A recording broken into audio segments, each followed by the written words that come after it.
Bienvenue sur nos plateaux Love Sister. Et nous sommes heureux d'accueillir ici toute cette panoplie d'artistes différents, les uns et les autres, mais super sympas. Nous avons pour une première cette chère Marlène. Marlène, bonjour. Qu'est-ce que tu fais dans la vie, ma grande? Je suis coach, j'accompagne, coach sentimental, coach de vie.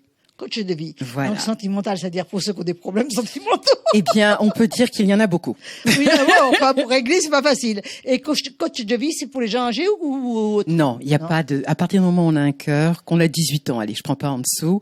Et donc, tu fais pour les animaux aussi? Excuse-moi, chérie. S'ils me répondent, oui. Oui, mais ils écoutent, les animaux. Ils écoutent. Et je suis accompagnée de cette chère Céline qui travaille avec moi, depuis un petit bout de temps déjà. Bonjour, et qui est madame. Artiste aussi, toujours artiste. Oui, toujours artiste. Et elle toi? Restera. Et moi, je sais pas. Tu écris toujours? Voilà, toujours. Voilà. En travail de ton bouquin? En travail de mon bouquin. Bon, bah voilà. Alors, nous avons le plaisir, cette fois-ci, de parler à Céline, qui reçoit... Pierre Jouvencel. Hello. Bonjour Pierre. Bonjour. Bienvenue sur le plateau des Love Sistériennes et des Love Sistériens. Comment vas-tu? On se dit tu? On se dit tu. Parce que moi, j'ai envie de tutoyer Victor Hugo. Voilà. C'est pas tous les jours, il faut en profiter. Il faut en profiter, c'est pas tous les jours. On t'accueille aujourd'hui comme comédien et citoyen engagé. Tu fais résonner la parole de Victor Hugo, grand humaniste, sur scène que tu joues. Je rencontre aujourd'hui un passeur de mémoire et d'émotion. Est-ce que tu es d'accord avec ça? Ah, je suis d'accord, et c'est très flatteur, je te remercie. Voilà. Tu portes sur scène les textes de Victor Hugo, d'Olympe de Gouges. Qu'est-ce que je suis fière de prononcer ces mots-là. Et de Badinter. Et oui. Alors, en ce mois de décembre, il est panthéonisé depuis 2 mois. C'est ça. Il y a 2 mois, c'est aussi le triste anniversaire de la disparition de Samuel Paty. Oui. Je crois que ça a été important pour toi. C'est aussi important de dénouer la parole. Pour nous tous, d'ailleurs. Pour nous tous, voilà. Ça a été important, un catalyseur dans ta carrière, que tu as débuté il y a pas tellement longtemps. En fait, ma carrière, elle est un petit peu particulière parce que j'ai eu une autre activité et je faisais du théâtre en même temps.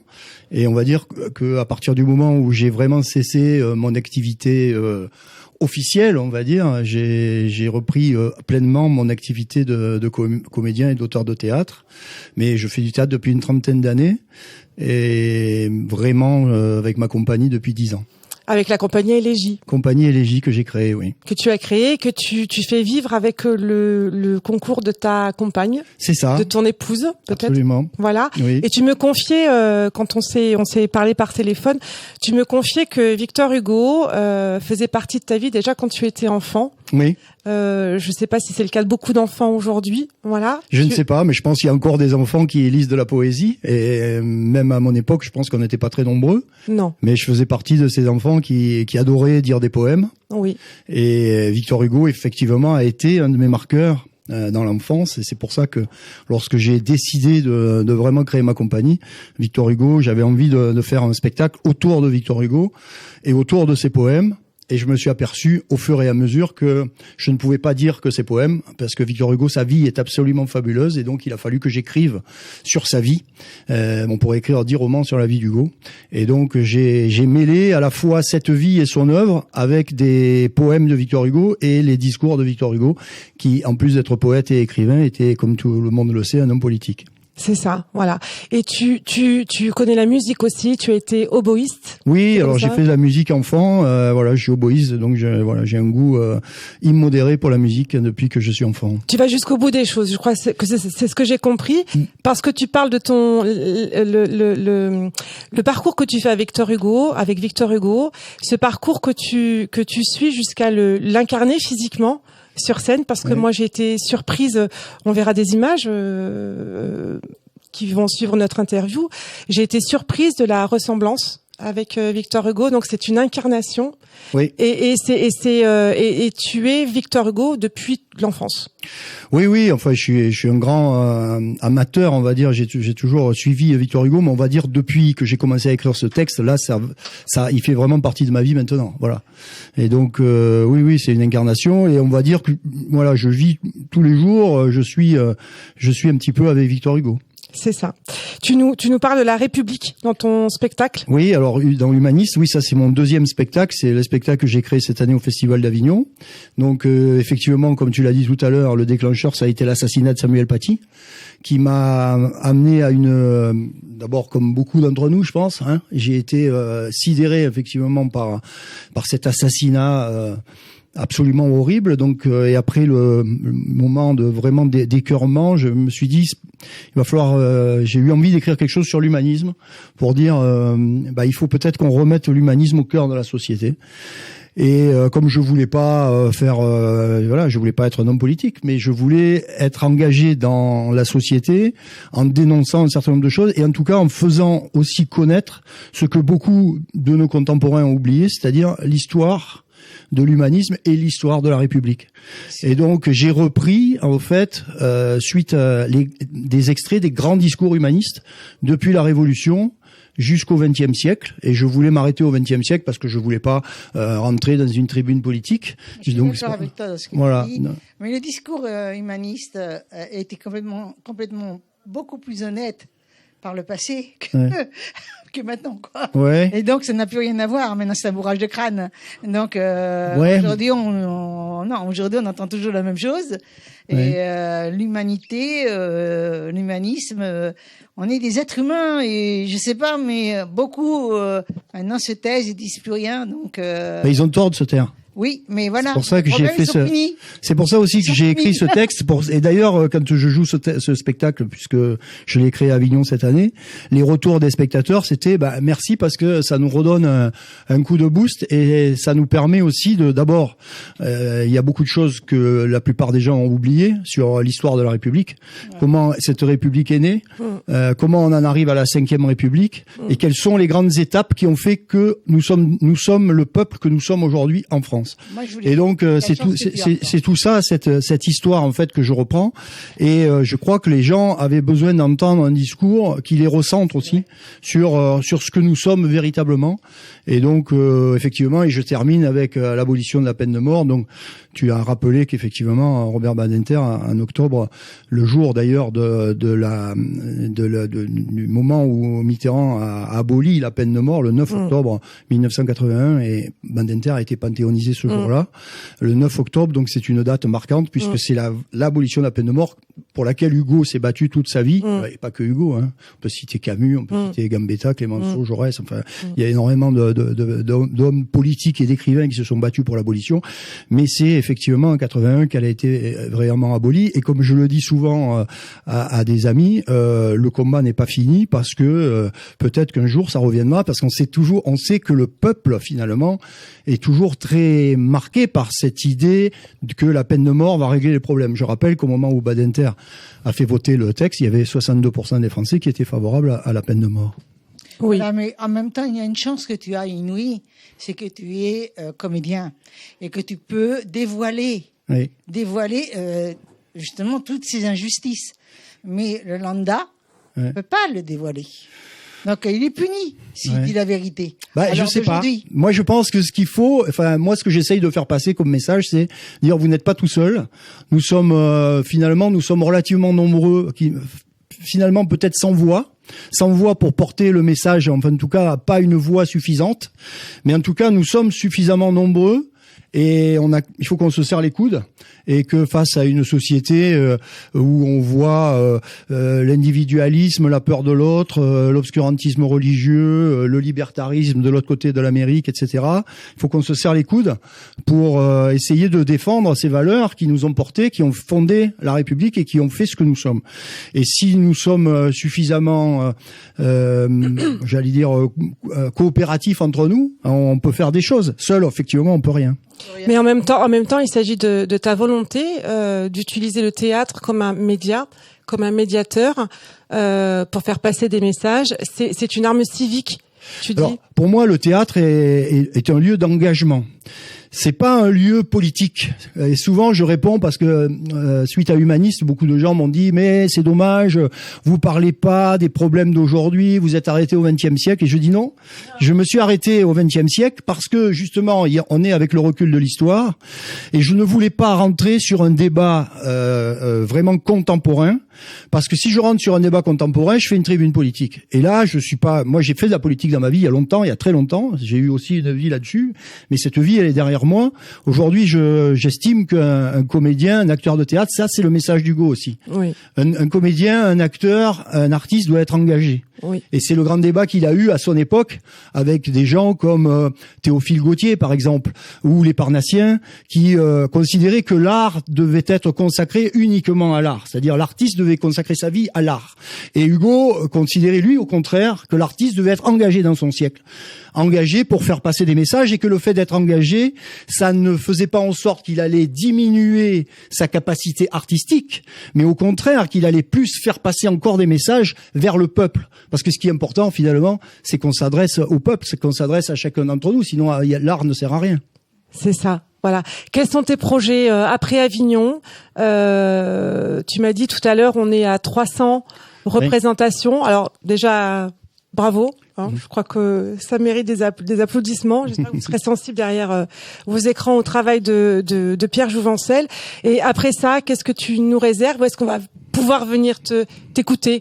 Oui, alors bon, Hugo continue sa vie, Oui. puisque comme je vous l'ai dit, il fait partie de ma vie, donc je pense que j'arrêterai jamais. Et puis la chance que j'ai, c'est qu'Hugo est mort à 83 ans et j'y suis pas encore, donc j'ai encore un petit peu de marge. Ouais.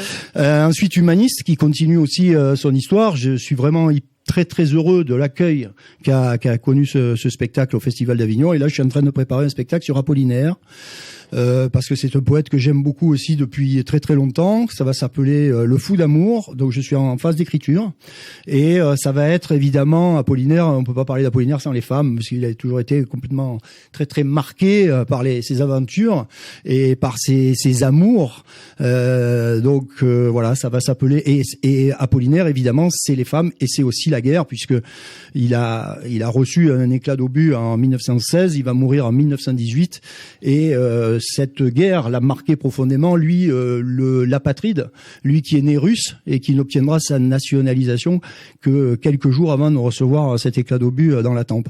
Donc ça m'intéressait aussi de parler d'incarner Apollinaire. Alors Apollinaire est mort à 38 ans, donc vous voyez, j'ai pas 38 ans, mais je crois que tout ça, on s'en fout un peu. En fait, oui. Ce qui est important, c'est d'incarner et de pouvoir faire passer oui. Le personnage, ce que ressentait ce personnage. Et ce qui m'intéresse avec Apollinaire, c'est qu'on est dans le passage entre le 19e et le 20e siècle, puisque c'est lui qui va créer aussi le surréalisme et tout ce mouvement qui va naître au XXe siècle. On le doit beaucoup quand même à Apollinaire.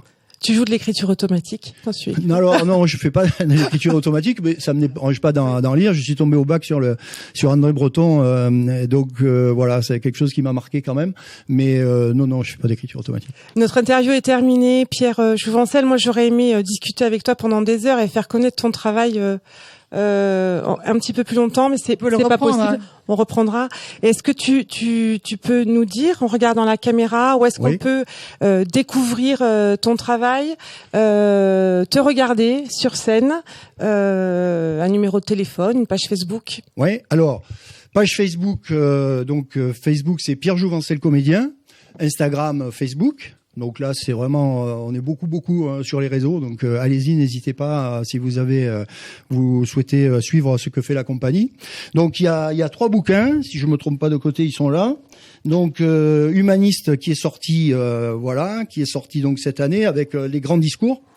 Un livre que j'ai écrit qui s'appelle Le progrès, le mode de l'homme, parce que Hugo, on le sait pas trop, mais il a beaucoup écrit sur l'idée de progrès. On n'a pas le temps d'en parler, mais donc j'ai fait un essai là-dessus. Et Victor Hugo, un génie dans un siècle, qui est mon livre sur Victor Hugo. Donc vous pouvez me voir. Alors je fais le Festival d'Avignon tous les ans. Donc cette année, je sais pas encore dans quel théâtre je serai, parce que je vais vraisemblablement changer, mais c'est pas encore tout à fait sûr. En fait, c'est en cours. Donc voilà, Festival d'Avignon. Et puis là, je vais jouer prochainement au Carré Rondelet et puis au Théâtre Beaux-Arts Tabar à Montpellier.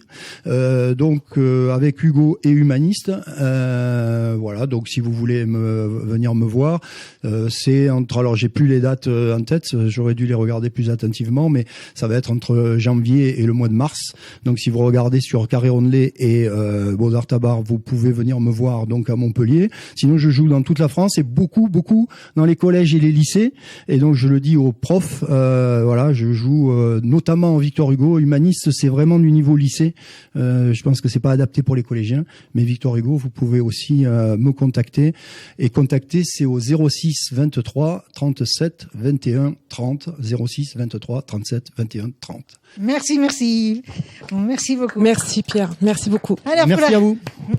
Pour la première, chère Marlène, tu nous reçois Jean-Marc. Oui, tout à fait. J'ai le plaisir aujourd'hui à Love Sister de recevoir mon premier invité, qui n'est autre que Jean-Marc Tomaselli, ici présent. Vous allez bien? Oui, Marlène, je suis fier d'être ton premier invité. Alors, moi, je suis très heureuse de vous rencontrer parce que je suis aussi quelqu'un qui est très sensible à la musique et les émotions, les belles énergies, c'est tout à fait ce que votre album véhicule. Et je voudrais parler d'abord de votre parcours. Donc, vous êtes un auteur, compositeur, un interprète et vous revenez sur la scène avec le Son du Lube. Oui, ça c'était, je l'ai fait 2 fois, le Son du Lube. C'est un festival à Beaumont-de-Pertuis. Ça fait 20 ans que ce festival existe. Et c'est un festival très éclectique pendant 2 jours. Ça va il y a des choses pour les enfants jusqu'au jazz. C'est vraiment 2 jours formidables. D'accord. Et en fait, là, pour cette occasion, vous nous présentez donc cet album qui s'appelle La vie est si belle. C'est bien cela. Donc, on est actuellement dans un monde un peu chahuté, tout va vite. Moi, je trouve quand même que vous avez voulu donner du sens et de la paix, de la lumière dans votre vie, dans la vie. Vous êtes entouré d'une équipe de musiciens.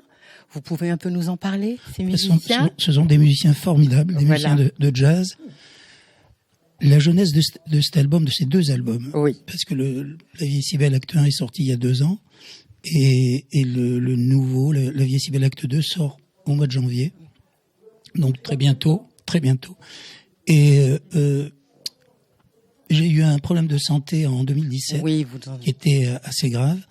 Et pendant ma longue convalescence, j'avais décidé d'écrire un album pour laisser une trace à mes amis, ma famille et aux gens qui étaient en souffrance et leur montrer que on pouvait être résilient, qu'avec de l'amour et un projet, on pouvait s'en sortir. Donc j'ai écrit toutes ces chansons pendant cette période. Et quand je suis sorti, j'avais un copain violoniste parce que je joue dans d'autres groupes. Et je dis voilà, j'ai ce projet. Et je dis il me faut un contrebassiste, un batteur et un pianiste. Et oui, mais je voulais ça, je voulais quelque chose de très acoustique, très. Et ils m'ont dit bon, écoute, il y a pas de problème. Ils étaient très bienveillants, ils savaient ce qui m'était arrivé. Donc ils m'ont demandé des maquettes. J'ai dit non, il n'y aura pas de maquette. On va aller en studio. Je vous donne une grille, un texte. Je vous le joue une fois à la guitare. Vous repérez si ça vous va. On se le répète une fois pour voir la structure pour la fin, et on a droit qu'à une prise sans clic. Alors, c'était ça le cahier des charges. Quand on est musicien, quand on est enfermé dans un studio, on sait très bien que ça c'est quelque chose d'exceptionnel de faire une prise. C'est une seule prise. Voilà. Donc ça, je voulais la première énergie, je voulais pas qu'il y ait de concept. Bon, il y a des musiciennes, elles savent ce que je veux dire. Ouais. Je voulais que ce soit chargé de la première émotion. D'accord. Alors Jean-Marc, La vie est si belle. C'est un très très beau titre. C'est un titre qui résonne fort, surtout dans le contexte actuel. Comment est née cette envie de créer un album en 2 saisons, presque comme 2 respirations dans votre vie, sachant que vous avez eu en plus ces soucis de santé? D'où est venue cette inspiration? Le titre, évidemment, il résonne très fort. Il est venu très vite, parce que les gens disent toujours la vie est belle, mais c'est plus que ça. Quand on passe par une grosse épreuve, on peut dire la vie est encore si belle, plus parce belle. Que chaque seconde, chaque minute est très précieuse. Et au départ, j'étais parti sur une 12aine de chansons, pas pour faire un album, juste pour laisser une trace.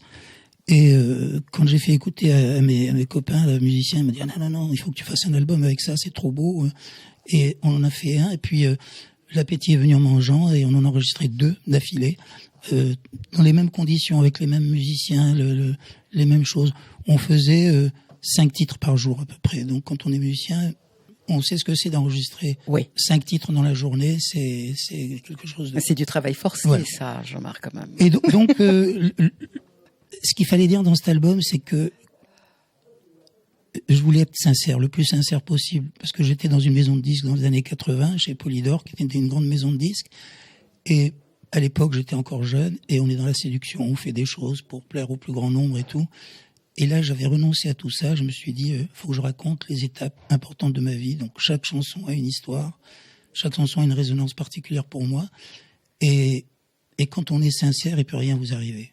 Il peut rien vous arriver. Alors, on joue pas les machos dans ces cas-là. Hein. On joue avec nos faiblesses, avec les réalités. Mais souvent, j'entends des musiciens qui disent, ouais, j'aurais pu faire mieux, etc. Parce qu'on passe du temps, surtout dans les mix et tout. Et là, j'ai rien à changer. Tellement tout a été un voyage extraordinaire. Toutes les rencontres. Souvent l'instinct. L'instinct est un cadeau du ciel et on ressent, je sais pas si mais on ressent à travers ces mots qu'il y a beaucoup de mis en valeur par rapport à cette expérience qu'il a complètement. Il y a eu plein de questions, je suppose. Excuse-moi. Donc, je suppose que tu as mélangé la peur, tu as mélangé tout. Curieusement, quand on traverse des épreuves importantes, il y a un moment,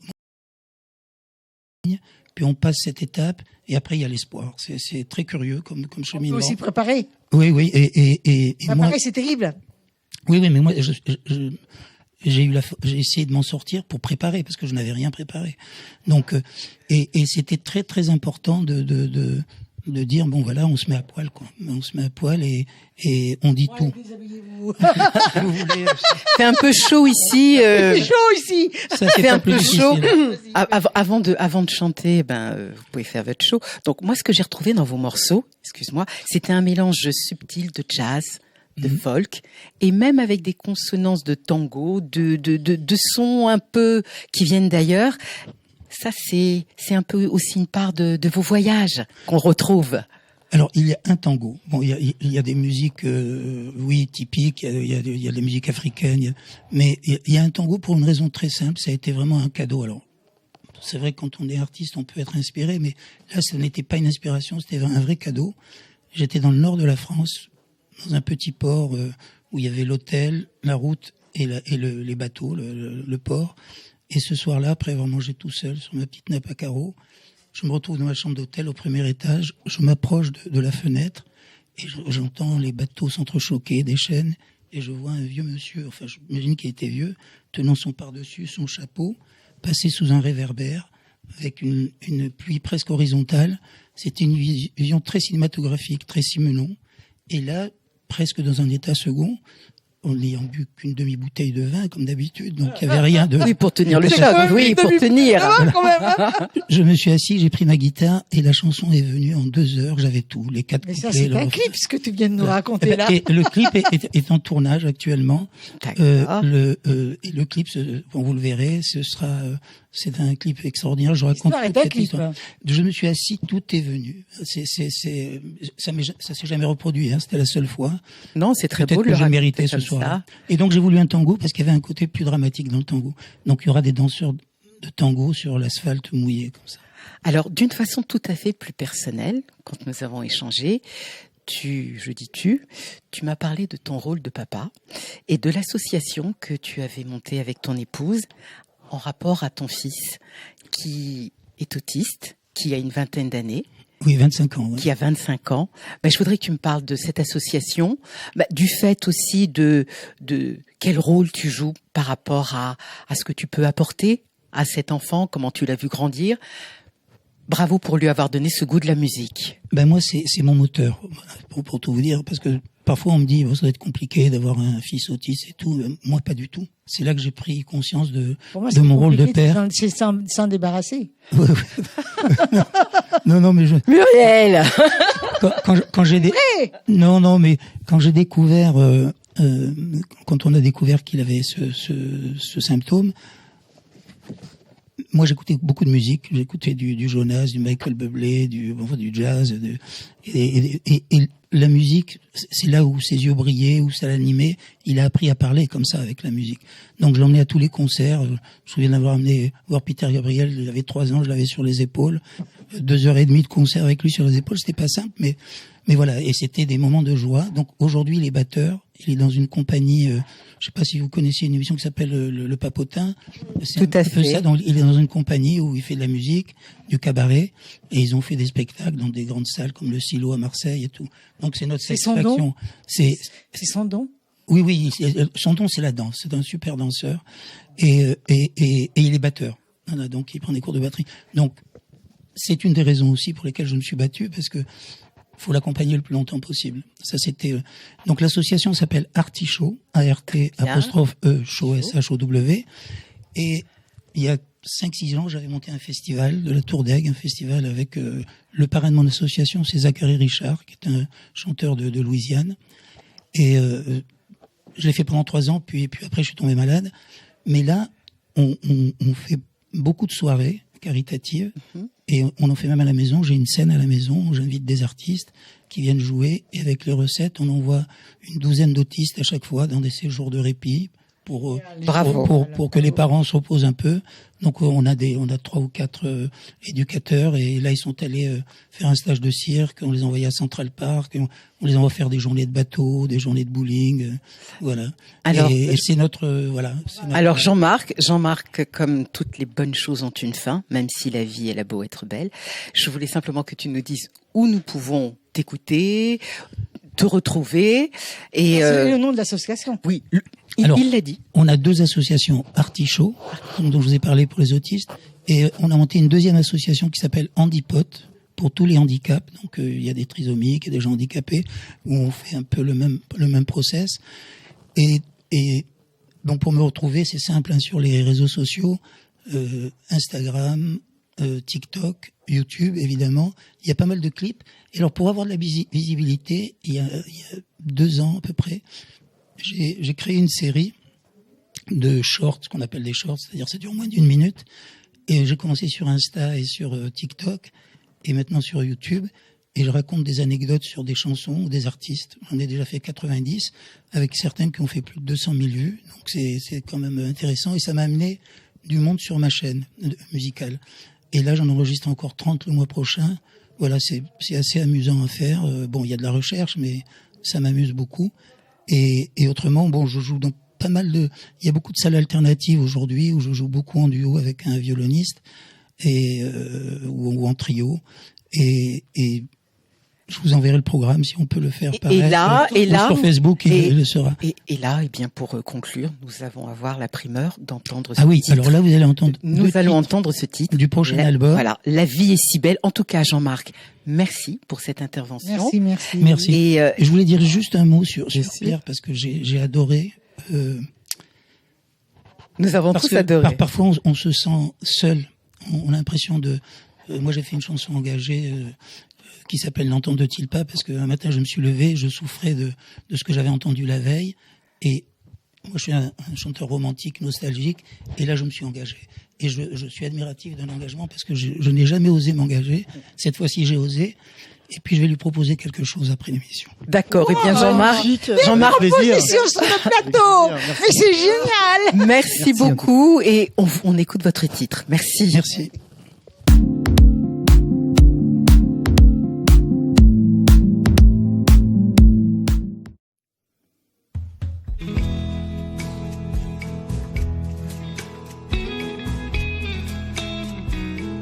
J'avais renversé mon café,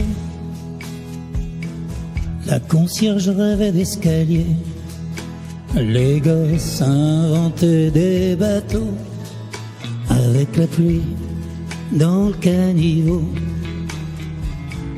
Tu voulais changer de quartier,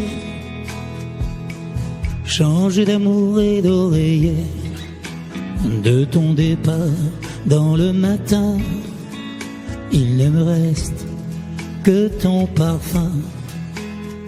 Elle s'envole, nos histoires sans parole. les mots d'amour trop longtemps gardés se fanent tous un jour quand le temps est passé. Les mots d'amour trop longtemps gardés se fanent tous un jour quand le temps est passé. Le ciel ressemble aux aquarelles dans tes yeux quand les hirondelles n'en finissent pas de raconter tous ces pays qui t'ont enlevé.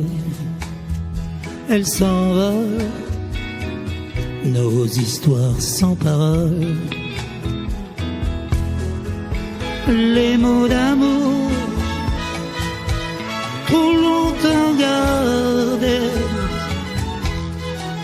se fanent tous un jour quand le temps est passé. Les mots d'amour trop longtemps gardés se fanent tous un jour quand le temps est passé.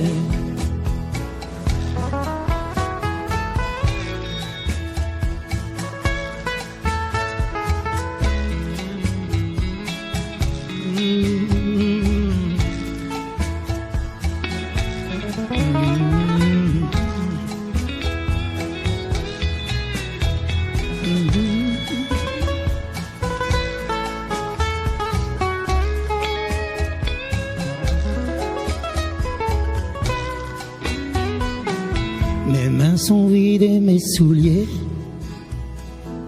me font flotter dessus les pavés. J'ai des envies de vent bleu nuit et de sleeping pour l'Italie. Des mots d'amour trop longtemps gardés se fanent tous un jour quand le temps est passé.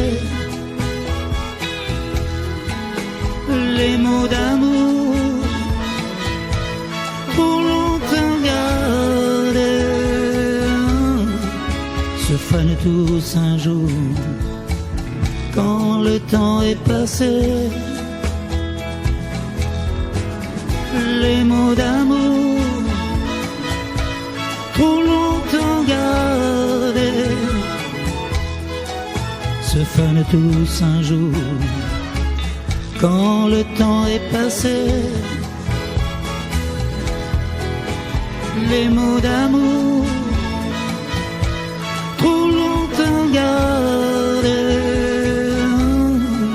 se fanent tous un jour quand le temps est passé.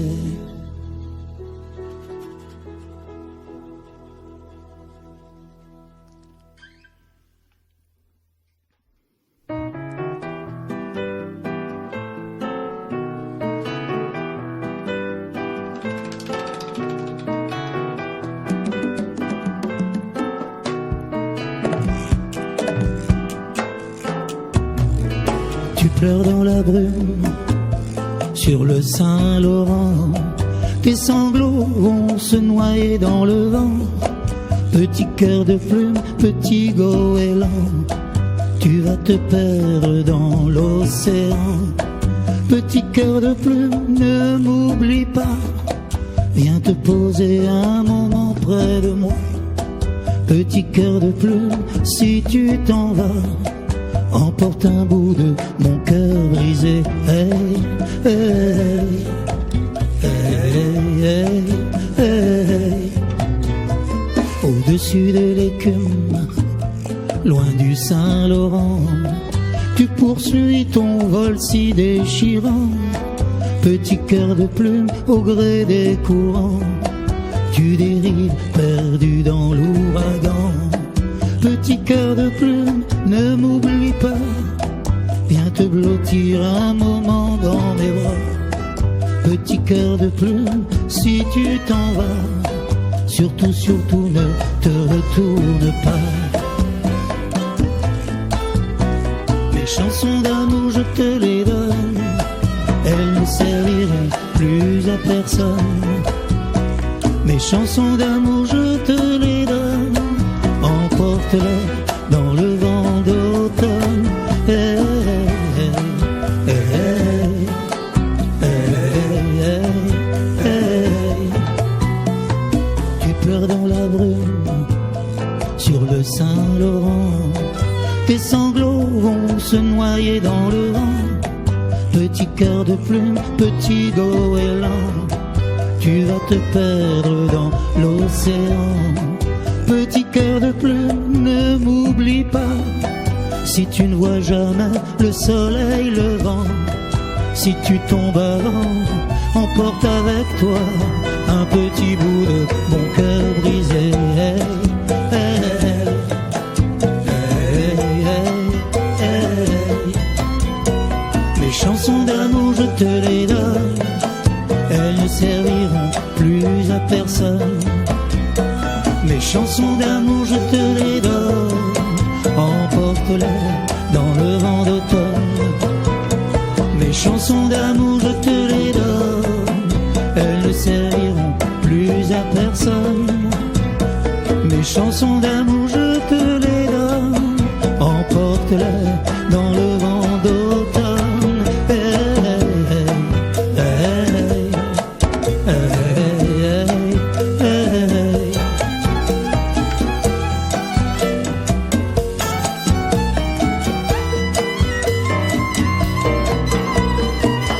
Petit cœur, ne m'oublie pas. Petit cœur, ne m'oublie pas. Ne m'oublie pas. Ne m'oublie pas. Ne m'oublie pas. Ne m'oublie pas. Ne m'oublie pas.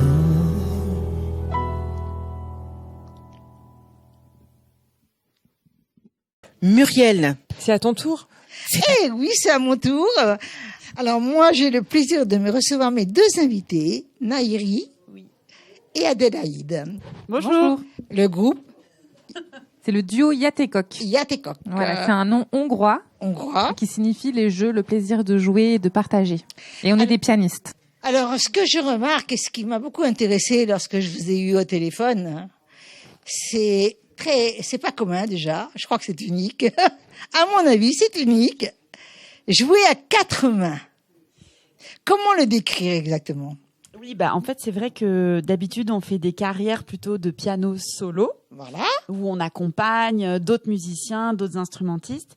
Et là, en fait, avec Adélaïde, on avait participé à un concours qui se déroulait à Valberg dans les Alpes et qui nécessitait d'être à 4 mains sur un piano. Et donc c'est à ce moment-là qu'on a découvert tout un nouveau répertoire qu'on n'avait pas étudié en piano solo évidemment. Et ça nous a énormément inspiré et intéressé. Et en plus on était amis depuis l'enfance, donc on s'est dit c'est vraiment super de pouvoir faire une carrière avec tout ce nouveau répertoire qui se présentait à nous. De curiosité, je suppose. Oui, et en fait ce qui est vraiment très intéressant dans cette formation, c'est qu'on peut jouer soit sur un piano, dans ce cas-là on appelle ça du piano à 4 mains, et sinon on joue aussi à 2 pianos. Voilà, donc c'est 2 répertoires complètement différents. Le 2 pianos, c'est plutôt tout le répertoire du 20e et 21e siècle, alors que le 4 mains, c'est quelque chose de plutôt 18, 19, allez, début 20e. Et donc ça permet un très grand répertoire, une grande variété pour nous. Et le 2 pianos, ça a aussi la particularité d'avoir un aspect scénique qui est très inspirant et qui nous permet justement de créer des projets un petit peu que nous on appelle transdisciplinaires ou hybrides, et qui nous permet de faire des petits pas de côté par rapport. Je dirais plutôt hybride. Hein. Bah, ok, des projets hybrides avec des magiciens, avec des danseuses hip-hop, avec des comédiens. Enfin voilà, donc on a ces 2 facettes, le côté un petit peu classique où on joue avec orchestre. Ah mais non, un medley. Vous avez fait un medley? Pas complètement, mais oui, on peut dire ça comme ça si tu veux. On varie les plaisirs. Voilà, exactement. Donc le duo Yatekok. y a Técoc. Il y a Técoc. Oui, mais t'es pas bilingue hongroise, c'est normal. Je suis pas hongroise. Le duo, comment est-il né? Grâce justement à cette décision ou pas? Alors en fait, avec Adélaïde, on se connaît depuis l'âge de 10 ans. On s'est suivis dans notre scolarité. On était en horaire aménagé, donc on allait faire l'école comme tout le monde le matin. Et ensuite, l'après-midi, on allait au conservatoire prendre des cours de musique. Et il se trouve qu'on s'est retrouvés dans la même classe de piano. Et donc c'est à ce moment-là qu'on est devenus très proches et amis. On a ensuite les étés on se retrouvait dans des stages et enfin on a été acceptés toutes les deux au CNSM de Paris, donc c'est le Conservatoire national supérieur de musique et de danse, où on a passé 5 ans pour avoir notre master en piano, en musique de chambre. C'est énorme. Voilà, c'est énorme et donc c'est de là a commencé le duo au Conservatoire supérieur, où on s'est dit ça serait intéressant de passer des concours, et donc on a préparé énormément de concours internationaux, que ce soit en Norvège, en Belgique, en France et dans d'autres pays. Voilà. Et en fait, on les a gagnés, ça nous a donné des concerts, et en fait, on s'est rendu compte qu'il y avait une carrière qui s'offrait à nous, et on y est allé à fond. On va parler du duo de feu. Voilà, le duo de feu, si, ouais, pourquoi pas. On l'avait pas dit encore, mais pourquoi pas, Voilà, pourquoi pas. Et donc, quelles ont, excusez-moi, je parle pas français, quelles ont été vos difficultés les plus grandes? Alors la première difficulté, c'est trouver 2 pianos quand on débute. Ça, c'est très complexe. Alors accorder, oui, ça c'est sûr. Accorder. Alors maintenant qu'on commence à être quand même pas mal implanté dans le réseau français, maintenant on joue souvent à 2 pianos, donc c'est plus tellement une difficulté. Mais voilà, c'était la difficulté majeure, c'était vraiment trouver 2 pianos au début de notre carrière. Et quel piano vous demandez? Bosendorfer, Steinway?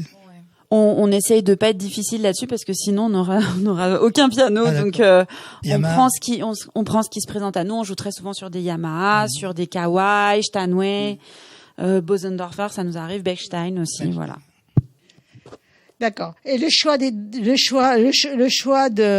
pièces de danse? En fait, c'est différents projets qui se présentent à nous, et par exemple le dernier disque qu'on a sorti qui s'appelle Sorcellerie.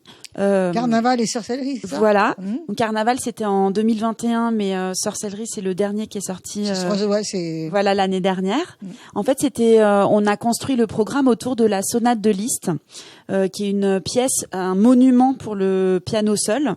Et en fait, Liszt, à son époque, il voulait le transcrire pour 2 pianos, sauf qu'il n'a jamais eu l'occasion. Et donc, c'est Saint-Saëns qui était un ami très proche de Liszt, avec qui ils se sont transcrits mutuellement des pièces, qui s'y est attelé. Et dernièrement, la BNF, Bibliothèque nationale de France, a retrouvé le manuscrit et a réédité la partition. Et donc on a joué au Festival de Montpellier, au Festival Radio France de Montpellier, c'était en 2017 je crois, autour d'un festival autour de la transcription. Et donc ils nous avaient fait la commande de jouer cette pièce, et on a adoré, on a voulu la montrer sous un aspect beaucoup plus magique, puisque ça a inspiré de l'histoire de Faust. Voilà. Et donc on l'a entouré d'œuvres qui évoquent la sorcellerie. Voilà. Donc, et là, lorsqu'on vous voit toutes les deux, je ne sais pas si vous êtes tous d'accord avec moi, mais on voit une grande complicité. On voit presque jumellaires. C'est ma love sister. Voilà. C'est beau, c'est beau. Mais en même temps, comment on peut être 2 et avoir un seul corps musical? Ça, c'est beaucoup de répétitions, ouais. D'apprendre à respirer et ensemble. De compromis. Ouais, des compromis. Des fois, vous vous disputez. On négocie, quoi. On négocie. Vous négociez. C'est beaucoup de négociations. Mais quand vous négociez, c'est sec. Non, ça va. Ça va. Vous arrivez à vous entendre? Oui. Autour d'un verre ou? Oui, parfois. D'un verre d'eau. C'est souvent des sœurs d'ailleurs qui sont dans ce répertoire-là. Je pense aux sœurs Labec notamment. Tout à fait. C'est souvent des sœurs ou des couples. Donc là, c'est vraiment notre particularité, c'est qu'on est vraiment des amis d'enfance, et je pense que c'est ça qui fait notre force et qu'on y arrive, parce qu'en fait, on se connaît depuis très très longtemps et on s'entend très bien. Et on a eu la même prof de piano qui fait qu'on a le même vocabulaire musical, donc on a la même approche un petit peu. Mine de rien. On n'est pas dans une fusion, on est plus dans une complémentarité. Donc on additionne nos personnalités plus que la fusion. Voilà. Combien d'heures de travail encore par jour? Oh ben là, beaucoup. Hein. Vous n'êtes pas loin l'une de l'autre? Non, on travaille beaucoup en ce moment. On a beaucoup de demandes. Par exemple, là, on a joué à la Philharmonie de Paris, donc c'était un répertoire que autour des compositrices. Donc c'était quelque chose qu'on ne connaissait pas. On a dû apprendre tout ce répertoire. Ensuite, on a tout un programme autour de Brad Meldo et des pièces qui a été écrites à 2 pianos. Donc c'est quelque chose qui est vraiment nouveau pour nous aussi. Donc on a beaucoup de demandes. Il se trouve qu'on a créé aussi une association un peu sur le modèle des compagnies de théâtre.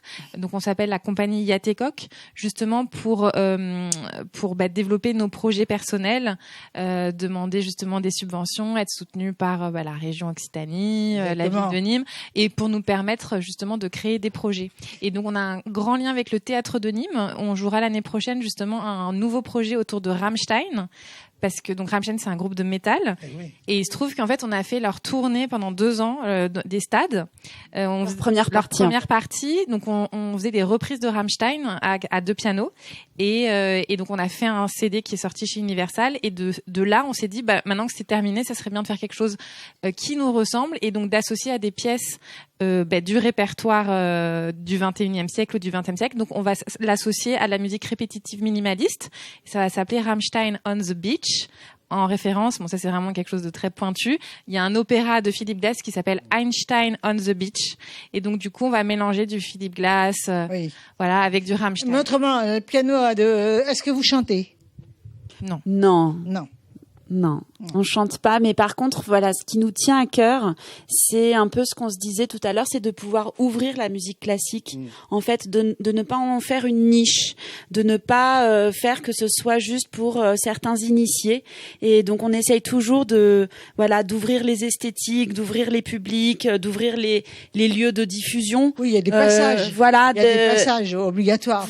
De faire des ponts, de créer des ponts entre les gens, entre les mondes. Même la différence. Pour communiquer, même la différence. Les passages de la différence. Voilà. C'est pour montrer que c'est une musique vivante. Oui, et pas qu'une musique de patrimoine. Je voudrais savoir aussi les moments scéniques marquants de votre vie. Il y en a plusieurs, en fait. Déjà, moi, j'ai constaté les 5 ans déjà que vous avez fait. Il y a très longtemps, en fait, on est quand même passé à la Roque d'Enterron. C'était quand même une première pour nous d'être sur une scène aussi emblématique du piano, quand même, classique. Donc ça, c'était vraiment, en tout cas pour moi, c'était très marquant. Et ensuite, on a eu quand même cette expérience avec Rammstein. On a joué aux arènes de Nîmes. Donc ça, c'était incroyable parce qu'après, on a fait leur tournée et on jouait devant 60 000 personnes, ce qui n'est absolument pas notre cas en musique classique. On se retrouve souvent dans des salles à 200 personnes, 500 personnes. Et là, effectivement, on a une énergie dans la pop qui est complètement différente c'est une communication scénique différente. On finit sur cette phrase manifeste. Pour moi, c'était une phrase manifeste que vous venez de faire. Et je vais parler de vous un peu, Nahiri et Adélaïde. À 4 mains, elles allument un brasier invisible, et chaque note devient une étincelle qui tient l'équilibre fragile entre rigueur et enchantement. Je vais vous demander de regarder la caméra et nous dire comment on fait pour vous joindre. Alors, vous pouvez nous trouver sur notre site internet, duo Yatecoq, donc Jatekok. .com. Sur les réseaux sociaux, on est sur Facebook, YouTube, Insta. Partout. Voilà. Et en fait, vous trouvez toutes nos dates sur notre site internet. Il est généralement à jour. Voilà. Donc, n'hésitez pas à commenter ce qu'on fait. Ne pouvons que féliciter Adélaïde et Nahiri. Et aussi vous. Et on peut que vous dire merci. Merci beaucoup. De l'accueil. On vous voit là maintenant, à présent.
Alors maintenant, nous allons recevoir Alain Perchoc. Alain Perchoc. Bonjour.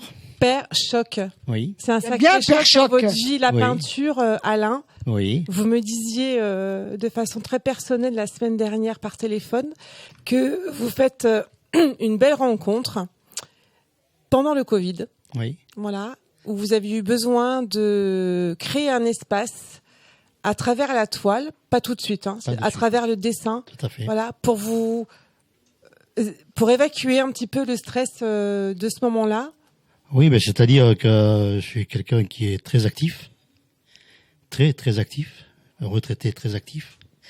Et il s'avère que, au tout début de Covid, on nous a demandé de rester à la maison, ou pour sortir de chez nous, on s'autorisait nous-mêmes à sortir. Je sais pas si vous vous rappelez de ça. Oh oui, quelle période. Donc ça, voilà, c'est une aparté. Mais c'est simplement que, comme je suis très actif, il fallait que je fasse quelque chose. Et du coup, je savais pas quoi faire.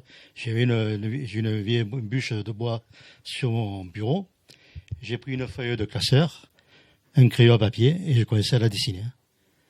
Et puis, c'est parti de là. Après, j'ai enchaîné. Pratiquement tous les 2-3 jours, je faisais des dessins. Un dessin d'observation, c'était une bûche. Oui. Et puis le feu a pris. Et le feu a pris. Oui, c'est ça. Et ça a tellement bien pris que, voilà, après j'ai attaqué, quand on sait pas trop quoi faire, après j'ai pris des photos de portraits de la famille, des enfants, etc. Tout était sujet à travailler, à faire vivre ce début de passion. Oui, et puis à passer surtout le temps. Et passer au départ. Tu as quand même réussi à faire travailler ton cerveau, hein. Un petit peu, oui. Autant des fois, j'étais fatigué aussi. Non, mais c'est vrai que ça m'a permis de découvrir qu'en fait, je pouvais dessiner. Et après, j'ai été encouragé par des amis qui ont vu mes dessins que je mettais sur Facebook, etc., sur les réseaux, et qui m'ont encouragé à continuer. Ces réseaux, on a beau dire, mais ils sont aussi vecteurs de très belles histoires. Parce qu'on peut faire découvrir, c'est un petit peu le seul. Alors aujourd'hui, c'est pas le seul endroit où vous avez médiatisé votre travail, puisqu'on en parlera dans la deuxième partie de l'interview. Mais vous ne connaissez pas les réseaux haineux. Ah ben non. Voilà, c'est chouette aussi à dire. On le dira aussi en fin d'interview. Un petit coup de pouce pour les jeunes. Voilà, comment parler de son travail de façon positive, d'accord, juste en partageant les choses simplement. C'est important. Donc, on va revenir à ce début à votre rencontre avec le dessin et la peinture. Vous faites jusqu'à 300 dessins. Oui. Qui vous permettent aussi d'intégrer le médium qu'est l'aquarelle. Voilà, c'est ça. C'est-à-dire que j'ai commencé par le crayon noir.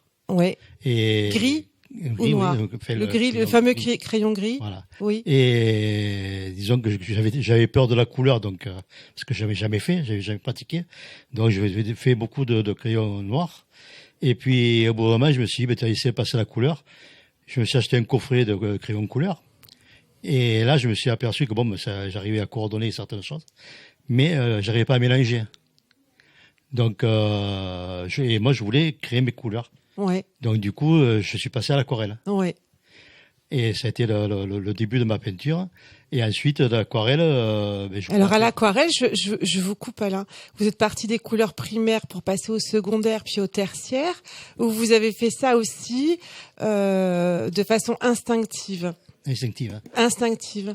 Mais alors, dans votre histoire, Alain, moi, j'ai une question qui me taraude, parce que on discute depuis un moment tous les deux, là. Dans votre histoire, à quel moment, en fait, vous avez été en contact avec cet art-là? Est-ce que vous avez raté des rendez-vous dans votre vie avec cet art-là? Quel est depuis que vous faites ça, en fait, est-ce que vous vous êtes posé la question, vous? La question elle était simple, c'est que j'étais né d'une famille nombreuse, donc il a fallu que je parte travailler très tôt. Ouais. Et puis après, j'ai été père à l'âge de 18 ans. Ah oui.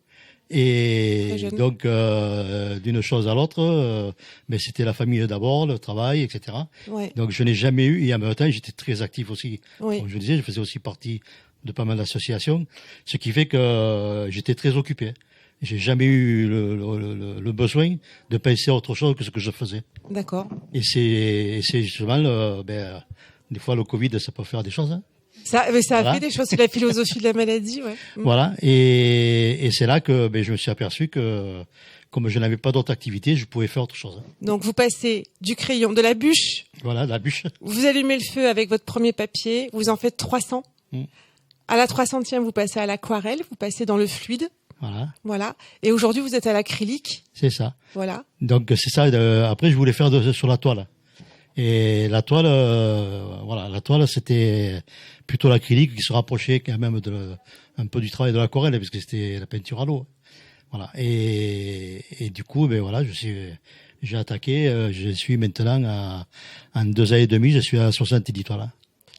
C'est une sacrée production, hein, pour quelqu'un qui n'avait jamais mis les mains là-dedans. C'est incroyable. Alors, on va présenter, on va regarder un petit peu vos tableaux sur le plateau, puis après on va passer à la deuxième phase de cette rencontre. Ce qui vous amène à créer une association pour diffuser aussi d'autres artistes qui n'ont pas forcément la même trajectoire que vous, mais c'est votre générosité. Parce que moi, j'ai rencontré quelqu'un de généreux par téléphone, et en discutant avec vous, je me rends bien compte qu'il y a des choses que vous avez besoin de transmettre, et à travers ce petit voyage, en fait, par votre espace pictural. Alors moi, j'ai une préférence pour votre cathédrale parce que je pense que votre œuvre, en fait, c'est pas ce tableau-là, mais ce que vous faites depuis le Covid, en fait, vous avez construit une cathédrale. Oh. C'est gentil, ça. Voilà. Non, c'est pas gentil, c'est vraiment, non, c'est pas gentil. C'est votre ressenti, oui. C'est vraiment mon ressenti parce que vous êtes dans la construction des choses, dans le ressenti, et après vous donnez du sens, vous construisez les choses jusqu'à les partager, diffuser et donner le petit truc en plus qui va permettre à d'autres aussi de parler de leur art. Voilà, vous êtes un passeur aussi. Voilà. Alain. Que de choses. Hein, voilà. Donc j'ai à côté de moi cette cathédrale que vous faites en 2024. C'est pareil, le dessin, c'était pas votre truc du tout. La construction du dessin, c'était pas. Vous n'aviez pas cette connaissance-là. Ah, mais de toute façon, je n'ai suivi au concours ni de dessin ni de peinture. Hein. Voilà. Bravo. Bravo, parce qu'elle est droite. Wow. Elle est droite, oui. Elle est droite. Et alors, vous êtes un explorateur. Oui. Parce que vous nous faites des coquineries, parce que vous passez de cette œuvre architecturale à, par exemple, l'expression d'un minotaure. Oui. Vous choisissez des monuments quand même à chaque fois. Alors ça, c'est aussi un petit peu votre histoire. Je me permets d'être allez-y. avec vous, Alain. C'est votre minotaure, c'est votre histoire. Vous êtes du Gard, donc vous êtes en contact avec une certaine culture. Tout à fait. Voilà. Et vous peignez ce taureau, pareil, sans connaissance anatomique, sans. Non, si vous voulez, le taureau par lui-même, je me suis basé sur une photo pour avoir le format du taureau, quoi. Mais après, tout ce qui est couleur du taureau, les flammes autour du taureau, etc. C'est carrément une création, quoi. C'est pas. C'est une création, mais le taureau, il était noir. C'était un taureau noir espagnol, voilà. D'accord. Donc je l'ai fait plutôt. Vous jouez la lumière, mais quel dynamisme! Parce que là, ce pinceau, il s'envole, hein. Ah oui, on pourrait faire 2-3 toiles à côté avec la même énergie, et on passe. Je sais pas si je peux me lever, mais à ce tableau là, vous nous peignez une aurore boréale. Oui. Voilà. Et vous avez une explication là? Alors, parce que dans le Gard, des aurores boréales, il y en a pas. Et si justement, c'est que si vous voulez, on a eu une aurore boréale au mois de novembre, et j'en ai fait 2 aurores boréales. Une qui est toute rose, puisque on avait au mois de novembre des aurores boréales dans tout le Gard, tout le sud de la France, et c'était un ciel rose.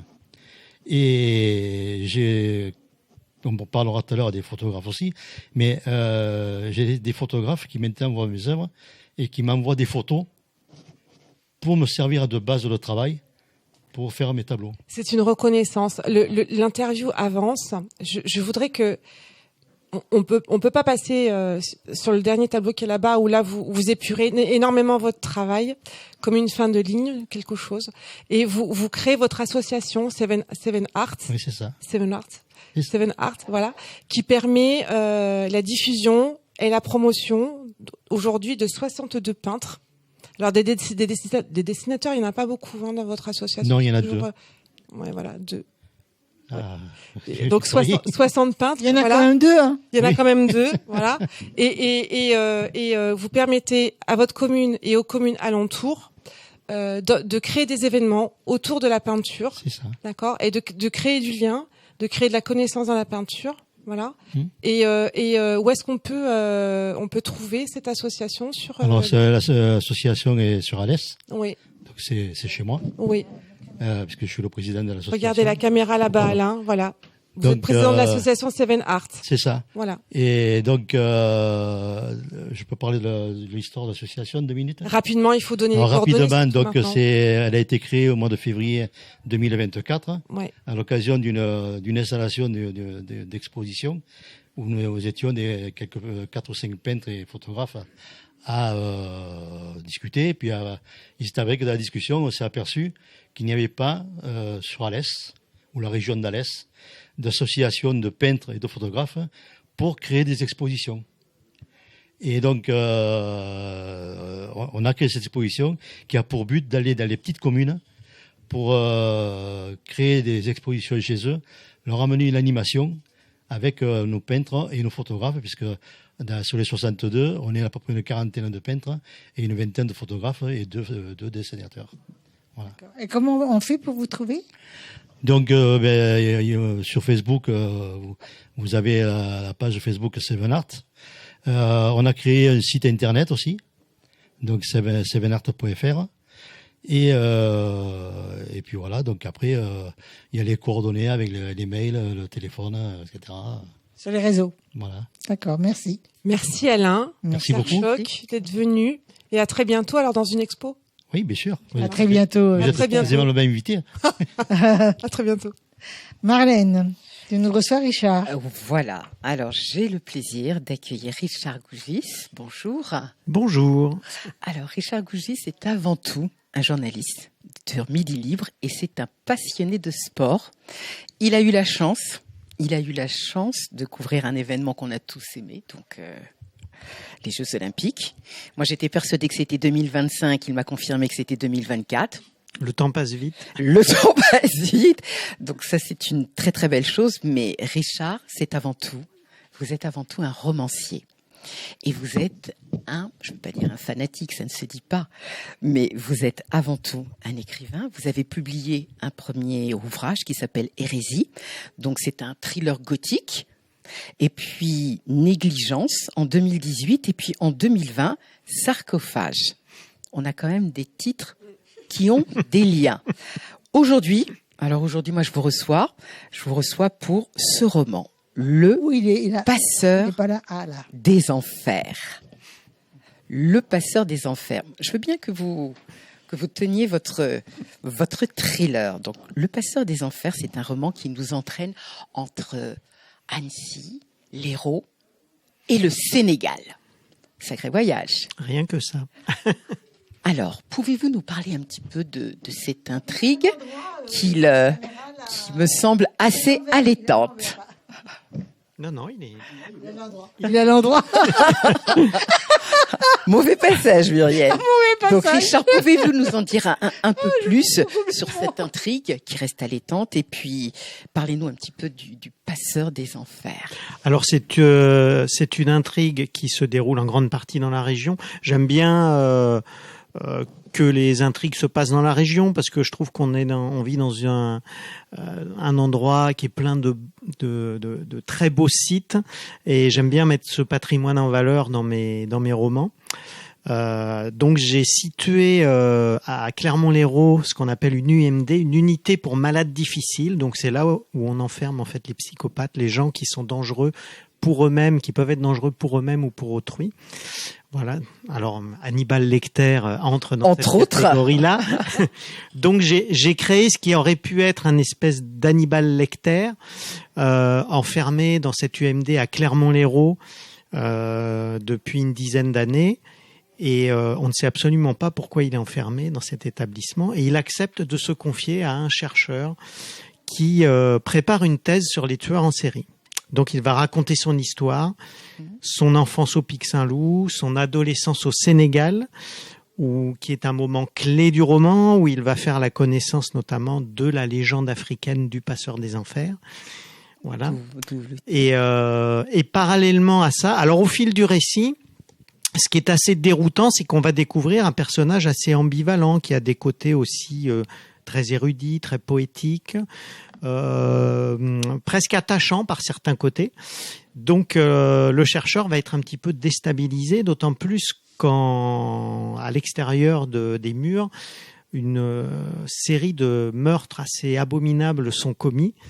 Et aux quatre coins de la France, surtout dans le sud, à Annecy, Narbonne. Et on a une jeune profileuse qui est chargée d'enquêter. Et on va se demander s'il n'y a pas un copycat à l'extérieur des murs de l'UMD. Voilà, donc tout le roman est bâti sur cette espèce d'ambiguïté entre le bien, le mal, et ces zones grises un petit peu qui se baladent en chacun de nous. Pas une page terrible à nous lire. Tu veux pas nous lire une page ? En tout cas, la question que j'aimerais vous poser, quand on écrit un thriller, est-ce qu'il y a toujours un personnage dans lequel on se reconnaît ? Alors, je ne sais pas lequel, mais y a-t-il un personnage dans lequel on se reconnaît ? Alors, on donne beaucoup de soi dans l'écriture. Je pense que le côté autobiographique se rapporte plutôt à un autre type de littérature. Dans le thriller, je pense que la priorité, ce qui compte beaucoup, je pense, c'est d'essayer d'avoir des personnages qui marquent le lecteur. Donc il faut avoir des personnages dont on se souvienne. Donc là, forcément, un psychopathe. Qui peut en plus avoir des côtés attachants. Je pense que le lecteur va s'en souvenir parce que c'est un personnage qui va balader le lecteur jusqu'au bout. Après, on a aussi un policier qui est très attachant. On a un policier qui est homosexuel et qui est autiste Asperger. Donc très inspiré. Complètement déjanté, qui est complètement déjanté, mais d'ailleurs, sa coéquipière ne peut absolument pas le supporter au début du roman. Et finalement, elle va finir par s'attacher à lui et elle va se rendre compte que le don qu'il a reçu lui permet d'aller chercher au fond d'une phrase, au fond d'un livre, au fond d'une information, un indice que le commun des policiers n'aurait pas trouvé en fait. Donc il a vraiment des dons particuliers. Donc voilà, il faut je pense travailler ces personnages pour que les gens à la sortie du roman se disent ah bah ouais, il y avait quand même des gueules, il y avait des profils un peu atypiques. Alors ce que l'on remarque aussi dans ce thriller, c'est que vous reliez quand même des intrigues avec des faits historiques, des faits réels. Donc c'est une part de documentation, une part de travail qui est aussi très importante. Apparemment, le fait de vous documenter est aussi quelque chose de très intéressant pour constituer ce type de thriller. Bien sûr, je pense qu'il y a le côté journalistique toujours qui est derrière, parce que dans mon métier premier, le journalisme, quand on attaque une enquête ou un dossier, on cherche d'abord à énormément se documenter sur le sujet. Et pour un roman, c'est un petit peu pareil. Donc là, par exemple, sur les UMD, je me suis énormément documenté. J'ai lu le livre d'un journaliste d'ailleurs qui avait visité une UMD. Alors il faut savoir qu'il n'existe pas d'UMD à Clermont-Lérault. Je l'ai situé là pour les besoins du récit et pour justement que ça se passe près de Montpellier. La seule en Occitanie, elle se situe à Albi. Elle m'a un peu servi de modèle. D'accord. Voilà. Et donc pour savoir un petit peu comment se passe la vie dans ces établissements, quelles sont les règles, quelles sont les consignes et les mesures de sécurité. Donc voilà, tout ça, ça structure un peu la première partie du roman. Ça contribue évidemment à dresser une atmosphère un petit peu oppressante et angoissante qui met le lecteur un petit peu dans le bain de ce huis clos psychologique entre le psychopathe et le chercheur qui essaye de lui tirer les vers du nez. Alors, lors de nos échanges, bien évidemment, je vous ai demandé vos influences et nous avions échangé sur le fait que vous avez été marqué par Jean-Christophe Granger, qui, je vous le rappelle, a écrit les Rivières pourpres. Tout le monde a lu ou au moins vu ce film. Vos influences majeures, outre Jean-Christophe Granger, sont lesquelles? Alors Granger, effectivement, c'est celui qui m'a donné envie de lire des thrillers et envie d'en écrire ensuite. Et je pense que ça reste le maître, j'allais dire absolu, mais pas absolu, mais le maître du genre en France, parce que c'est lui qui a ouvert une brèche et qui a vraiment créé le thriller moderne en France. C'est-à-dire avec une écriture qui bouscule le lecteur, avec un univers très sombre, avec des personnages justement très ambivalents. Et tous les autres derrière, tous les autres talents comme Minier, comme Tilliez, comme Chatham se sont engouffrés dans cette brèche-là. Et maintenant, il y a énormément de talents qui écrivent dans cette veine. Alors l'autre grande influence, c'est Roger John Ellory, qui est un écrivain anglais qui a écrit de très très beaux romans et qui lui est beaucoup plus dans le suspense psychologique et dans l'introspection de ses personnages. Il va très loin dans la tête et dans la peau de ces personnages, au point que le lecteur ressent vraiment les émotions des personnages. Et c'est ce que j'ai essayé de faire un petit peu, notamment avec Willie Baxter, le psychopathe qui est enfermé dans l'UMD, et avec la profileuse qui est en proie à des problèmes personnels assez intenses. Je pense qu'il faut vraiment aller se glisser très loin, aller chercher très loin dans le ressenti des personnages, parce que finalement le lecteur s'identifie souvent aux problèmes des personnages, et retrouve un petit peu de ses problèmes personnels aussi, et de ses expériences personnelles, de ses épreuves, et donc je pense que ça crée un lien assez intime avec le lecteur. Et qu'est-ce que vous cherchez à provoquer pour le lecteur? Vous souhaitez qu'il réagisse comment finalement face à vos récits? Alors je pense un petit peu de la surprise d'abord, parce que j'essaye d'avoir justement un style d'écriture qui mette aussi de la sensibilité. Ce qui serait bien quand même, Marlène, c'est que tu nous lises une page pour voir ton style. Une page. Alors, il faut que je choisisse une page. Il va falloir que je choisisse. Ah non, mais ne mets pas 1 heure pour choisir. Mais en même temps, on a envie de voir ton style. Mais voilà. Alors. Il y a des passages avec de l'amour. Oui, tout à fait. On peut choisir les pages. On est obligé. En fait, on est obligé. Je vais vous lire le début. Comme ça vous mettra dans l'ambiance. Oui, je pense que c'est la meilleure des choses. Voilà. Est-il plus difficile de franchir pour la première fois les portes d'une prison ou celles d'un établissement psychiatrique? En entrant dans l'UMD de Clermont-Lérault, Patrick Leland ne se posa pas la question. Sans doute parce qu'il avait un peu l'impression de pénétrer ces deux univers simultanément. La prison, il connaissait. Ce n'était pas la première fois qu'il rendait visite à un détenu. Mais quand ce prisonnier n'était pas censé être doté de toute sa responsabilité, la donne et l'environnement devaient forcément s'en trouver changés. L'unité pour malades difficiles implantée dans l'Hérault cumulait de fait toutes les caractéristiques des deux univers. Mais une maison de fous n'était-elle pas en soi une prison ? Leland s'était fait la réflexion après avoir passé l'immense mur d'enceinte de l'établissement, blanc comme les murailles d'une cité imaginée par Tolkien. Quelle créature pouvait dormir derrière ces murs? Quel monstre était en train de sommeiller, assommé par les médicaments ou la castration chimique, attendant l'heure de se réveiller? L'agencement des bâtiments évoquait davantage une atmosphère hospitalière. Les deux amphithéâtres soulignaient une interminable enfilade de blocs rectangulaires qui devaient lui donner des allures d'une drôle de limousine vue du ciel. Laissez-en à nos lecteurs. Bravo. Merci beaucoup. Merci beaucoup. L'imagination. Oui. On achète le livre, comment on fait? Oui. En tout cas, c'est un thriller qui semble allaitant. Et puis, vous avez reçu un prix. Ça, j'aimerais que vous en parliez un peu. Alors, vous avez reçu en 2025 le prix Suspense et Psychologie qui est remis par Prisma, les éditions Prisma. Tout à fait. C'est le prix Suspense 2000. Ça m'intéresse Histoire 2025 du groupe Prisma, et donc qui a valu au roman d'être édité sous le label Les Lauréats par le groupe Prisma. Donc on peut le trouver dans la plupart des bonnes librairies sur Montpellier très facilement. tu vas faire tu as déjà fait une dédicace? Oui. Et tu vas en refaire une? Tout à fait. Il y en a une qui est prévue le 13 décembre. Tu regardes la caméra, pas moi. Voilà. Il y en a une qui est prévue. Il y en a une qui est prévue le 13 décembre à la librairie de l'Avenir à Sommières. Très bien. Eh bien, merci beaucoup. Merci de m'avoir reçu. Très bien, ton livre, très bien. On a envie de le lire, on va l'acheter. Merci. Merci beaucoup. Alors maintenant, les filles, vous pouvez pas me présenter, s'il vous plaît? Alors Muriel, c'est qui le prochain invité? Alors moi, je reçois Chiara. Bonjour. Bonjour. Tu es auteur, compositeur, interprète. Oui. Tu as fait deux EP. Oui. Combien d'un titre?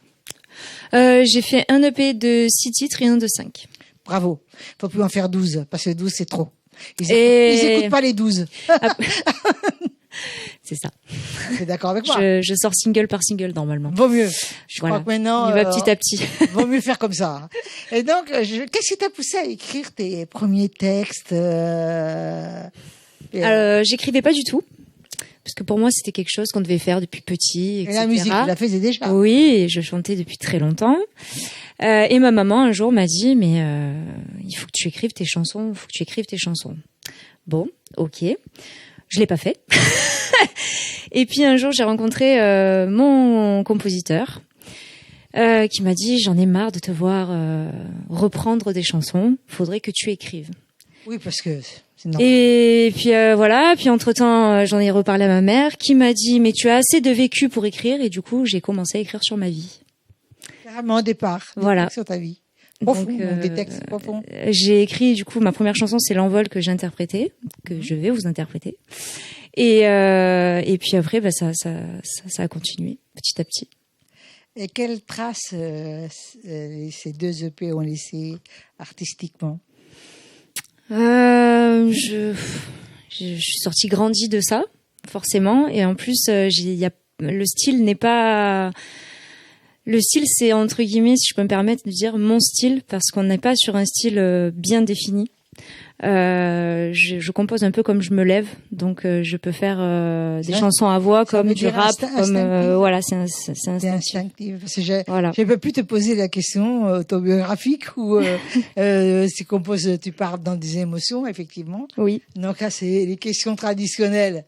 Je ne te les pose pas puisque tu viens de le dire en 3 mots et c'est très intéressant. Je voudrais savoir quelle a été la plus grande difficulté sur ton chemin d'artiste indépendante. Le fait d'organiser des concerts, de devoir éventuellement les annuler parce que des fois la salle n'est plus dispo, ou alors des artistes ne sont plus dispo. Oui, mais ça arrive souvent. Hein. Voilà, donc c'est le plus compliqué. Après, je prends vraiment plaisir à faire ça. Voilà, donc du coup, je me pose pas forcément la question de ce qui est... Pas encore. Pas encore. J'aimerais bien. J'aimerais bien. Ah, oui. On va le demander là, ici. Hein. Love Sister est là pour ça. Ben voilà. À ton avis, qui veut poser des questions à Chiara? Est-ce que tu as eu Est-ce que vous êtes timide ou pas timide, les hommes? J'ai une question. J'ai une question à poser. Est-ce que tu as senti lors de tes concerts la nécessité de prendre des cours de chant, d'affiner ta façon d'interpréter? Alors, je prends des cours de chant depuis que j'ai 12 ans. Donc, je suis une grande fan de technique vocale. Voilà. Et forcément, je travaille beaucoup ma voix, vocalise, etc. pour m'améliorer. Tu voulais poser une question, j'ai vu. Oui, je voulais savoir. Donc, tu écris en français, en fait. Oui. D'accord, tu fais de la chanson. J'ai une chanson en anglais. D'accord. Sachant que je suis pas du tout bilingue. Ouais. Mais il y a un copain qui aime la drum and bass et qui vient souvent à la maison et qui me dit mais en fait, tu devrais faire un peu de drum and bass avec ton compositeur, parce que mon compositeur est vraiment dans la techno. Donc drum and bass était un peu son univers. Et donc, je me suis mise à écrire. Il a commencé à composer, et puis moi, j'ai commencé à écrire. Et puis, donc on a fait ce morceau drum and bass, quoi. Moderne, techno, tout ça. Il y a de la drum and bass, il y a de la trap, il y a des morceaux où je rappe dessus, il y a des morceaux où vraiment il y a des... Voilà. J'ai pas de style. Je suis sans style. Non, mais pas avoir de style, c'est bien, parce que ça aussi, c'est instinctif. Parce que d'une techno, tu peux faire aussi avec du classique, tu peux mélanger, donc on peut tellement faire de belles choses que voilà, c'est ça. Donc vous avez du piano-voix comme de la musique électronique, enfin voilà, il y a plein de. Est-ce qu'il y a eu des artistes qui t'ont influencé? Oui, je suis une grande fan de Céline Dion. J'adore Whitney Houston. En fait, j'aime tout ce qui est dur vocalement. Chanteuses à voix. Voilà, les chanteuses à voix. D'accord. Après, forcément, aujourd'hui, j'aime tout ce qui est un peu Drake, Beyoncé, chanteuse à voix, forcément. Oui, toutes ces influences-là. D'accord. Avec ce que tu fais aujourd'hui, je te dis tu? Oui. Ouais. On a presque le même âge. Il n'y a pas de souci. Comment tu te projettes dans l'avenir avec ce que tu fais aujourd'hui, la façon dont tu le fais aujourd'hui? Est-ce que tu te destines à une carrière, une grande carrière, ou est-ce que tu considères que ton travail aujourd'hui est d'abord une recherche, même si c'est déjà un travail très abouti et réfléchi? Est-ce que tu considères que c'est une recherche? Comment on voit les choses? Alors moi j'ai un objectif, c'est vraiment de percer dans la musique, forcément depuis petite. Après je vis de ma passion, donc je me sens très Tu sans vis chaise. aujourd'hui de ta passion? Je suis intermittente du spectacle. D'accord. Donc je suis chanceuse de ça. Oui. Et forcément. Pour ça. Oui, je travaille beaucoup. C'est pas de la chance. J'apprends beaucoup de choses. C'est du travail. Oui, il y a beaucoup de travail. Voilà. Du coup, voilà, je prends plaisir dans ce que je fais, mais forcément, j'ai envie de vivre de ma composition, donc je vais travailler pour ça, et puis on verra bien. Et comment excuse-moi, je suis très curieuse de ça, moi, parce que je pense au public qui nous regarde et qui aimerait bien peut-être entendre des petits trucs pour avancer dans ce métier-là. Comment est-ce que tu rencontres tes diffuseurs, ou comment est-ce que tu te fais connaître, comment ça se passe tout ça? Parce que est-ce qu'on attend toujours de faire the rencontre, ou est-ce que aujourd'hui c'est différent? Ouais, il y a les rencontres, forcément le bouche à oreille fait que, comme dans n'importe quoi dans la vie. Après il y a beaucoup les réseaux, il y a beaucoup Spotify, voilà, l'industrie musicale elle est beaucoup digitale aujourd'hui. Donc forcément il y a des rencontres. Moi la rencontre ça a été mon compositeur qui est mon chéri aujourd'hui. Donc en fait des grandes rencontres qui font que il y a des collaborations qui se font aussi et qui te font avancer dans la vie. Après pour percer dans la musique c'est compliqué. Parce qu'il y a beaucoup de monde sur le marché, il y a beaucoup le digital, c'est très dur. Effectivement. Et donc si tu fais pas de concerts, c'est un peu le serpent qui se mord la queue, parce qu'il faut faire des concerts pour augmenter ta communauté, pour avoir des salles pleines, il faut qu'il y ait une communauté. Donc c'est un peu compliqué. Alors, mais bon, faut continuer quoi. Quand tu dis c'est compliqué, et tu es intermittente du spectacle. Oui. Comment tu arrives à avoir le nombre de cachets pour pouvoir Alors, je suis bénéficier en tant qu'intermittente du spectacle. Je fais beaucoup de cabarets, de soirées événementielles, voilà, etc. Oui. D'accord. La composition, c'est vraiment un chemin que je fais toute seule. Pardon, excusez-moi. C'était pas clair. D'accord. Je suis indépendante en tant qu'auteur-compositrice, et par contre, en tant qu'intermittente, je suis dans beaucoup de spectacles. Très bonne idée. Voilà. Plus t'as tout physiquement, t'as tout du cabaret, donc je suis désolée de le dire, mais je trouve qu'elle a tout du burlesque, un petit côté burlesque. Moi, je suis très cabaret. Magnifique artiste. Et je voudrais, excusez-moi, vas-y. Non, vous pouvez y aller. Et tu fais de la scène avec tes propres compositions ou pour les? J'ai fait un concert. D'accord. Où la salle était pleine. La salle, pardon. Et là, le but, voilà, c'est d'en faire d'autres. Après, en tant qu'artiste indépendante, forcément, faut trouver les salles, faut trouver de quoi faire. De quoi faire la publicité. Enfin, c'est un gros challenge à chaque fois. Donc, mais le but, c'est d'en faire. Après, j'ai mon orchestre avec moi. Le but, Chiara, c'est de faire remarquer. Exactement. Ça, c'est important. C'est pour ça que je suis là. Et voilà, exactement. Tu prévois un autre EP? Je prévois 2 autres singles qui vont sortir. Dans le style? Là, on est plutôt sur de la pop. De la pop. Ouais. Pop chanson à texte. On va terminer sur la curiosité quand même encore d'être intermittente du spectacle. Donc, tu ne fais pas, quand tu es intermittente du spectacle, dans les cabarets et tout, tu Tu fais quoi? De l'animation, enfin, la danse, du feu, de l'animation ou ta musique ou... Alors, je chante, je vais interpréter des chansons comme All by Myself. D'accord. Voilà, des chansons de Céline Dion. Je fais des reprises. Je peux chanter, danser aussi. Tu peux je peux faire aussi de la comédie musicale. Ça, j'aime beaucoup. Non, je fais pas. Le feu, on fait tous le feu. Je fais pas de pole dance non plus. Donc non, je peux chanter, danser en même temps. Je peux aussi faire de la comédie musicale. Parce que j'aime bien faire du théâtre aussi. Donc voilà. Très intéressante. Et est-ce que tu as déjà un nom dans tes deux EP, le nom de tes chansons? Alors il y a un EP qui s'appelle Hystérique. Oh aïe. Autobiographique. C'est pour ça qu'on est à côté. Autobiographique. C'est pour ça qu'on est à côté. C'est ce que je voulais dire. Oui, alors dans cette EP, il y a un titre aussi qui s'appelle Persécuté. Enfin voilà, il y a des titres assez forts. Et le premier EP s'appelle Chiara, où là on est un peu plus sur les premiers titres que j'avais sortis, comme Là on vole, Mère Nature. C'est un peu plus. C'est intéressant. C'est un peu plus. Chiara. Oui. Moi, je vais te faire un petit cadeau avant Oui. que tu puisses t'adresser à la caméra, puisqu'on va te voir en live tout à l'heure. Alors, je vais te faire un petit cadeau. Chiara écrit comme on trace des constellations. Chaque chanson relie des fragments de nuit en une carte intime où chacun retrouve son propre chemin. Je vais te demander de regarder la caméra et de nous dire le chemin à prendre pour te suivre. Alors, pour me suivre, vous aviez Chiara officielle sur TikTok, Instagram, vous avez Chiara, donc Kyara sur Spotify, iTunes, YouTube, etc., etc. J'ai besoin de vous, j'ai besoin de force, donc allez me suivre. Merci beaucoup. Mais nous sommes là avec toi. T'inquiète. Et oui. T'inquiète. Vous avez intérêt de tous me suivre d'ailleurs. Alors, je voulais tous vous remercier. Vraiment, c'était un plaisir de vous avoir aussi riches les uns que les autres. Et nous sommes toutes les trois heureuses de vous avoir. Et nous espérons vous revoir très vite. Et avec plaisir. Alors, on vous dit tous bye bye.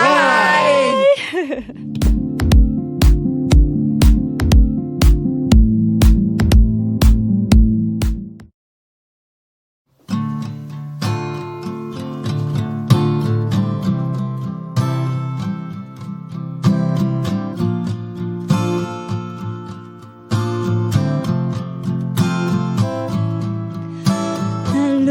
J'étais là jusqu'au soir, encore à bâtir mes rêves pour des jours meilleurs, espérant avoir droit à mon or. J'ai mis ma passion, offert mon cœur, tant d'années sacrifiées pour remplir un panier vide, à espérer qu'un jour j'y arriverai. Les jours volent, les années défilent. Pourquoi se lever si c'est pour pleurer? Pourquoi rêver si c'est pour se ruiner? Pas de temps, pas un sou, pas de temps, rien du tout. Restent les chaînes d'un rêve fou. Je souris mais je pleure, je sais faire semblant. Ma vie est un leurre, à moi-même je me mens. Pas de temps, pas de soutien, personne me tend la main. Je suis tellement usée tout simplement.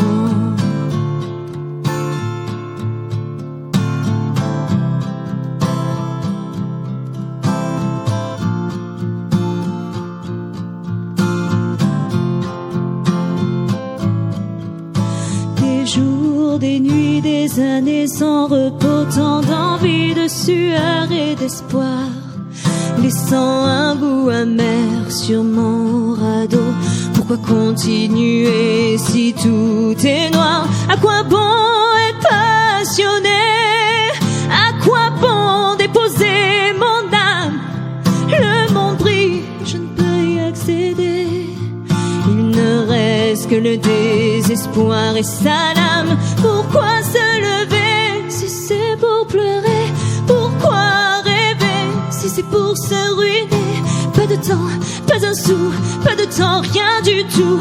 Restent les chaînes d'un rêve fou. Je souris mais je pleure, je sais faire semblant. Ma vie est un leurre, à moi-même je me mens. Pas de temps, pas de soutien, personne me tend la main. Je suis tellement usé tout simplement. Mes yeux sont tournés vers le ciel, espérance de foutu et divine. La réalité est bien cruelle, c'est que mon âme qui me baradine. On m'a toujours dit travail paye, mais aussi que on est un con pour qui sera l'aubaine. Pas pour moi qui suis sous un pont. Pourquoi se lever si c'est pour pleurer? Pourquoi rêver si c'est pour se ruiner? Pas de temps, pas un sou, pas de temps, rien du tout. Restent les chaînes d'un rêve fou. Je souris mais je pleure, je sais faire semblant. Ma vie est un leurre, à moi-même je me mens. Pas de temps, pas de soutien, personne me tend la main. Mais je continuerai jusqu'à la fin.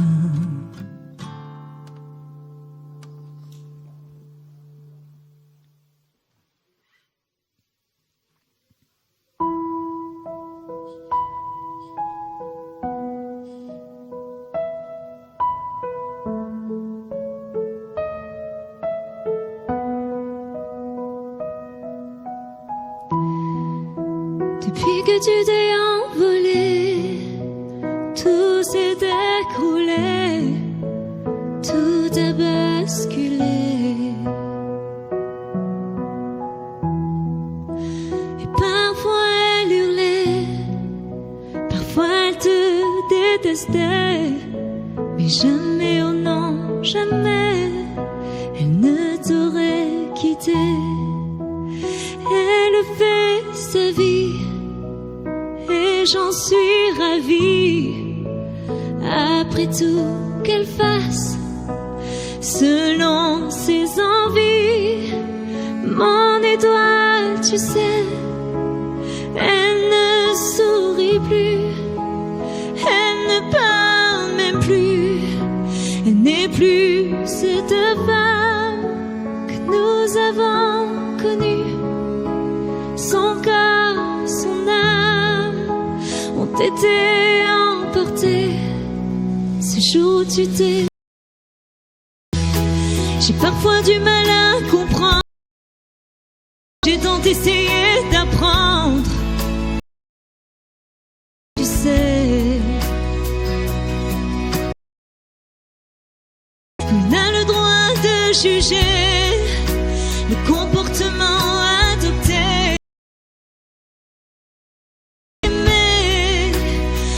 C'est envolé.